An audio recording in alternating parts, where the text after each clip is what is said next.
ways on engines and tractors, etc. And if you want to look at some lovely pictures of the rallies and other events in East Anglia, have a look at Heritage Snapper on the Heritage Snapper King. Very hard yesterday evening. Generating beside the beer tent, it was looking absolutely splendid. Engine number 6 just making its way into the arena, owned by Stuart Hines of Great Barton, today sponsored by Whitten and Frost and Son. It's a fowl engine, yet not a Fowler, which we know about from Leeds, of course, manufactured lots of ploughing engines, but Fowl & Co. of St Ives in Huntingdonshire. The engine's called Percy, and that's carrying on a fine tradition of Stuart's previous roller, which is called Percy and owned by the late Mervyn Suffolk. Let's think a little bit about this Fowl engine, built in 19 around East Anglia for 16 years, before being laid up in October 76 due to the engine needing a new firebox. Gordon reboxed the Fowl over a long period, and it was steamed again under the bare boiler for boiler tests in 1993. The engine was not completely reassembled and never ran, then laid up again, and the Fowl made it for the first year that Fowl number 108 has been in steam in public for 41 years. It's the youngest of the 7 remaining engines built by Fowl & Co, and one of only 2 remaining 8 nominal horsepower engines. Percy is the penultimate engine that Fowl's produced, and although being built in 1922, it was built for a 1892 design. Looks very similar to the early Burwell engines. And of course, George John Fowl was actually the craftsman for Burwell, so that's why it looks a little bit like Richard Parrott engine century. Engine with me now, just coming in front of the comedy point, is a lovely Aveling and Porter A-type of 1923. It was converted to a tractor in the early 90s, sponsored by Palmer's Bakery. It worked for Stroud and then Gloucester Council as a road roller. Many of the road rollers were owned by the councils, the highway authorities of the day. Out of all the engines, rollers actually stayed in use for the longest time, some being used in the 1960s to build the M1 motorway, no less. Well, a beautiful engine just coming past me now, a general purpose agricultural engine. It's Natal Taylor's Wallace & Stevens expansion engine Faith, built in 1916, today sponsored by Throwscape Limited. Faith was made of Basingstoke and used for moving guns about in World War I. Purchased by Natal in 1965, after it lay derelict beside the road in Lavenham for 16 years, had a new firebox fitted in 1990. And yesterday, Natal came first in the slow race, so one to watch this afternoon.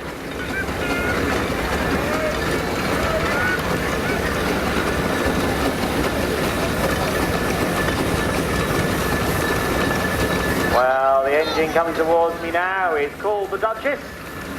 A Burwell traction engine. Charles Burwell, of course, manufactured their engines in Bedford at the Charles Burwell Works.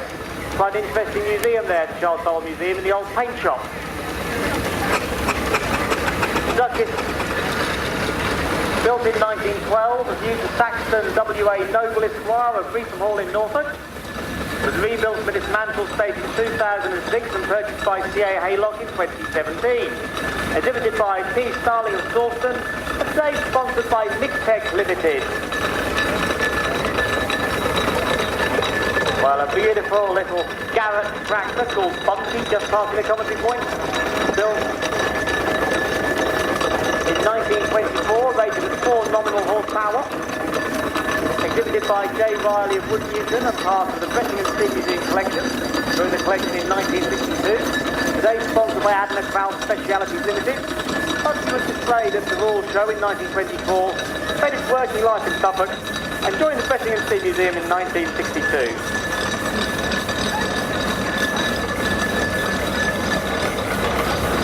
A bit of a change for you now. Moving on to something a little bit different. It's a lovely example of a Foden D-type timber tractor of 1928 called Perseverance, owned by P. Richardson of Barnwell. Today sponsored by Lark Technology Limited. Foden, of course, manufactured their vehicles at Sandbank in Cheshire. Foden still making lorries, on the highway.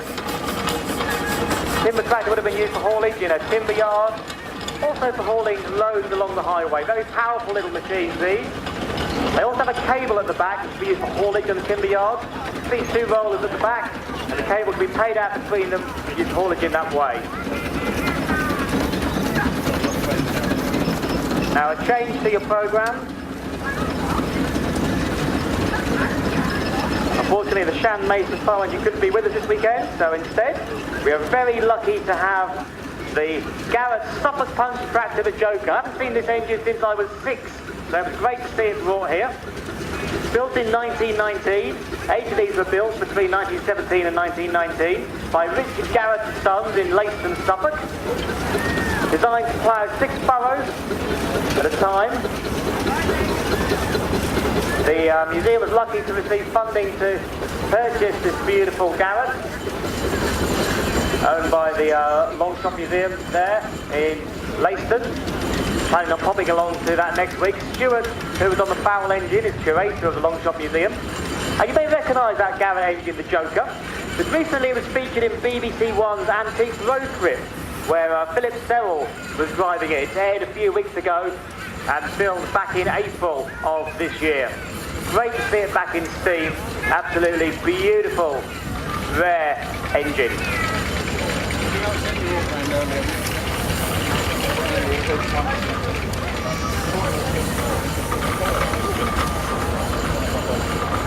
So a big thank you as well to Top Link,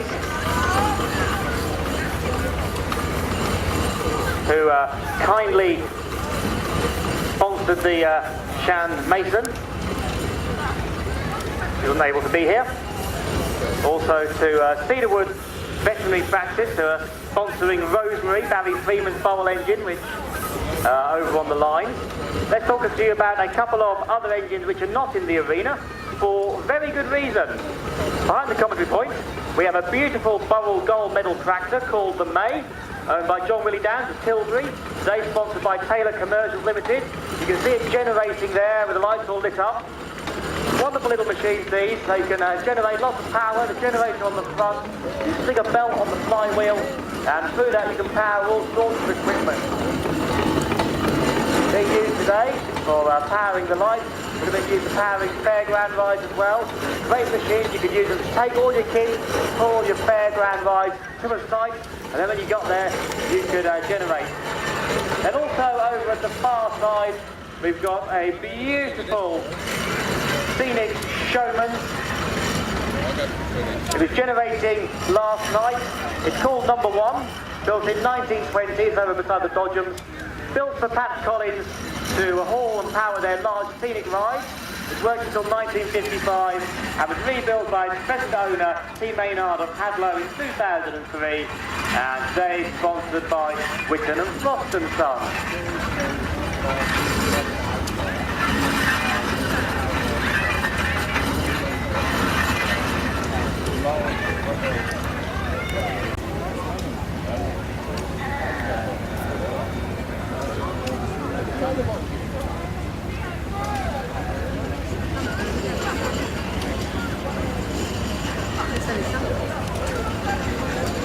All day here at Woolpit. It is getting very warm out there, so please make sure you drink plenty of liquids.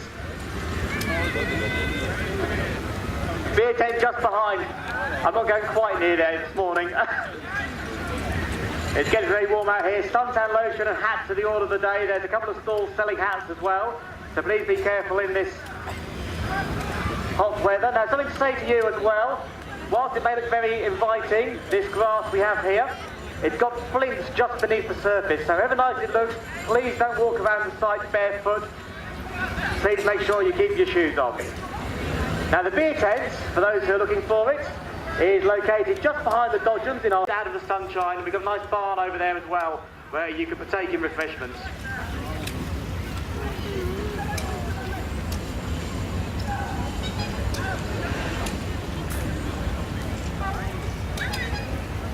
Morning.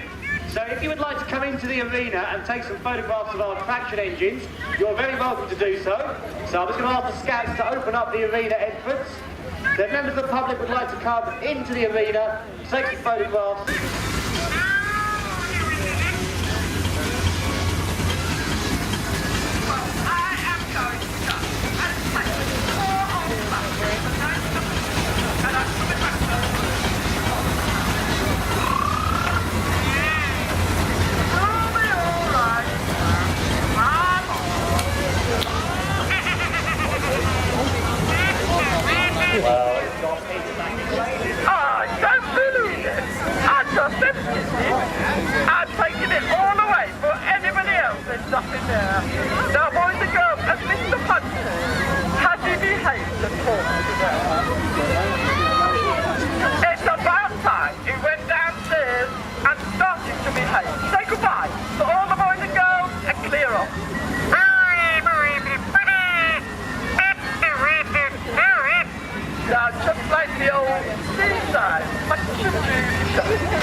Well,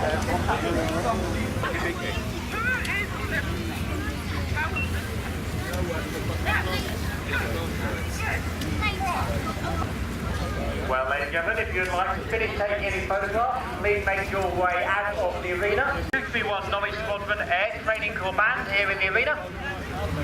That'll be immediately following slow race of course. It really is good fun. We line all the engines up at the far end by all the famous Suffolk Lodge. Start across the arena and the winner then you have a warning right from this is going to be a flat battery. This is Revenge today, trying to join in. Oh, hello. What's the dog's name? Yeah. This is Rex, who's behind me, trying to get past the line light. I've got Maya sitting the other side, chilling out, being a good dog. Well, they're very comfortable in here, and I'm getting me a good lick as well. Tell me about the Land Rover. Yeah, 1961 ex-military fit for radio vehicle, built in 61, left in 72. Haven't got any military history on the vehicle, unfortunately, so I've marked it up and put an eye segment marking. In the back it's got last VHF C42 and HF C13 radio set. They do both work, but I'm having battery problems at the moment, so as I said yesterday, I've got radio batteries carrying the vehicle today. Very useful to have those spare ones. Yep.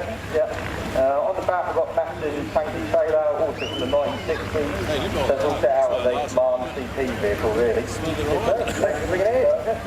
See you later. These vehicles are usually having a semi-forward control driving position, an unconventional offset side valve engine of 12 horsepower and using by the position of the starting handle. 2.5 gallons.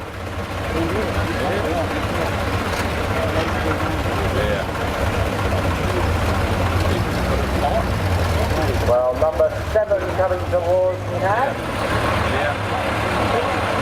Let's find out a little bit about it. Good morning.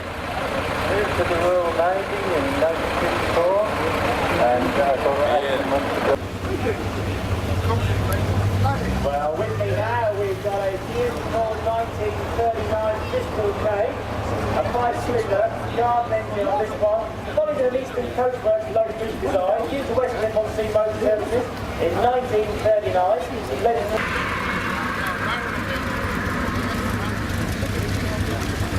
well, we got another lovely Land Rover. Let's find out a little bit about this one. Number to me. Here we go, a 1953 Land Rover. An 18-inch wheelbase with a steering one. Got to say, probably my favourite steering, I would say, out of a Land Rover. Steering, thank you.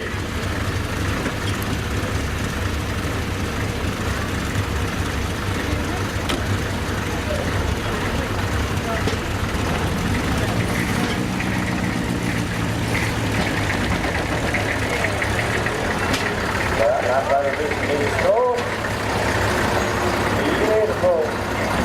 Soldiers in now.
Excuse me, how old is this one? Oh right, okay.